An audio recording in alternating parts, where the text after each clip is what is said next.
નમસ્કાર વિદ્યાર્થી મિત્રો, મજામાં છો બધા? આજે આપણે સ્વ અધ્યયન પોથી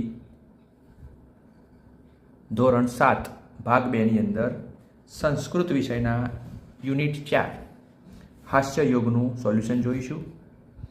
મિત્રો, આ સોલ્યુશન તમારી સમજ માટેના છે. તમે જાતે લખો તે બધું યોગ્ય છે. પ્રશ્ન 1 અનુલેખન કરો.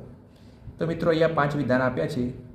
તમારે સુંદર અક્ષરે આ વિધાનોની નીચે જોઈને લખી દેવાના છે.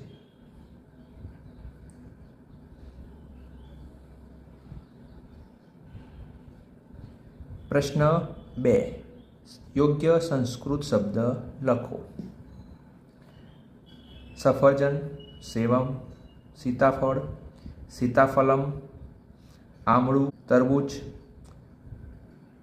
આમળું, આમફલમ, તરબૂચ, કાલિંદમ, દાડમ, દાડિમમ, જાંબુ, જંબુ ફલમ, કેરી, આમ્રમ, નારંગી, નારંગમ, નાળિયેર, નારિકેલઃ, કેળું, કદલિકા.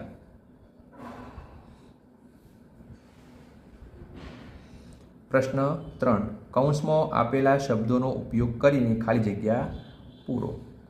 અહીંયા મિત્રો શબ્દો આપ્યા છે અને આપણે એને ખાલી જગ્યામાં યોગ્ય જગ્યાએ મૂકીશું. એકદા ખાલી જગ્યા વિત્તકોશે લૂંઠનમ કરોતિ. ચોર દ્વયમ. તસ્ય કા અસ્તિ. તસ્ય કા વિશેષતા અસ્તિ. મમ પત્ની મમ ભોજનસ્ય પશ્ચાત એવ ભોજનમ કરોતિ. એકા એવ કૃત્રિમ દંતાવલી અસ્તિ. ગૃહપાઠ લેખને મમ પિતા સહાયતા કરોતિ. પ્રશ્ન 4 ઉદાહરણ મુજબ ક્રિયાપદ લખો. ઉદાહરણ સમજીએ. પઠતી, પઠિષ્યામિ, પઠિષ્યતિ. તો પઠતીનું પહેલાં પઠિષ્યામિ કરીશું, પછી પઠિષ્યતિ કરીશું. એ જ પ્રમાણે આ દરેક ક્રિયાપદો માટે આપણે આ ક્રિયા કરીશું. ચલતી, ચલિષ્યામિ, ચલિષ્યતિ. વદતી, વદિષ્યામિ, વદિષ્યતિ. ભવતી, ભવિષ્યામિ, ભવિષ્યતિ. લિખતી, લિખિષ્યામિ, લિખિષ્યતિ. પીબતી, પીબિષ્યામિ, પીબિષ્યતિ. પ્રશ્ન 5 ઉદાહરણ મુજબ લખો. ઉદાહરણ જોઈએ. એતત પુસ્તકમ ખાલી જગ્યા અસ્તિ પઠનમ. એતત પુસ્તકમ પઠન યોગ્યમ અસ્તિ. એતત દુગ્ધમ ખાલી જગ્યા અસ્તિ પાન. એતત દુગ્ધમ પાન યોગ્યમ અસ્તિ. પાછળ યોગ્યમ શબ્દ લગાવવાનો છે દરેકના પાછળ.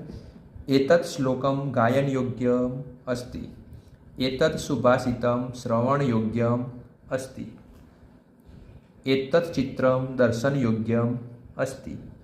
એતત પ્રશ્નમ લેખન યોગ્યમ અસ્તિ. તમને ગમતી કોઈ પણ 2 હાસ્ય કણિકા સંસ્કૃતમાં લખો. હાસ્ય કણિકા એટલે જોક્સ.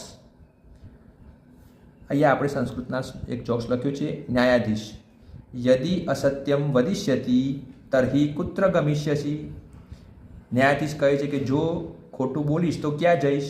અપરાધી. નરકમ ગમિષ્યામિ. હું નરકમાં જઈશ. ન્યાયાધીશ. અથઃ ચેત સત્યમ વદિષ્યસી તર્હિ. હવે જો સાચું બોલીશ તો અપરાધી. કારાગારમ ગમિષ્યતિ. જેલમાં જઈશ. બીજો હાસ્ય કણિકા. પતિ. મમ સ્નાનાય ઉષ્ણમ જલમ શીઘ્રમ આન અન્યથા. પતિ બોલ્યો, મારા સ્નાન માટે ગરમ પાણી જલ્દી લાવો, નહીતર. પત્ની. અન્યથા ભવાન કિમ કરિષ્યતિ. પત્નીએ કહ્યું, નહીં લાવું તો તમે શું કરશો? પતિ. શીતલય જલય સ્નાનમ કરિષ્યામિ. હું ઠંડા પાણીથી સ્નાન કરીશ. તો મિત્રો, આ હતું ધોરણ 7 સ્વ અધ્યયન પોથી ભાગ 2માં પાઠ 4 સંસ્કૃત હાસ્યયોગનું સોલ્યુશન. આ વિડીયો ગમે તો ચેનલને લાઈક કરજો, ચેનલને સબસ્ક્રાઈબ કરજો અને અન્ય વિડીયો માટે આ ચેનલની મુલાકાત લેતા રહેજો. આવજો.